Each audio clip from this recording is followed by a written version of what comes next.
Kerere hapa. Hapana, lete fitina hapa. Wewe kuja hapa polepole na heshima. Hii bomba iko na mzee. Nikamwangalia kwa macho kama ameketi.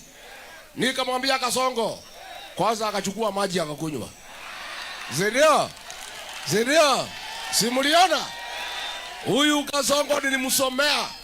Alikunywa maji chupa 16. Zidio? Kasongo angaishwe siangaishwe. Nikamwambia Kasongo, wewe kuja hapa mlimani na adabu.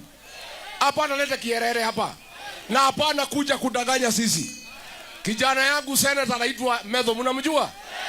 Ile iko na mandevu. Akatoa list. Akamsomea barabara. Ulikuja ukatudanganya hii. Ukatudanganya hii. Akamwambia wewe ni muongo, akachukua chupa ya maji akakunywa ingine. Ndio? Sasa Kasongo wakija hapa aangaishwe, si ndio?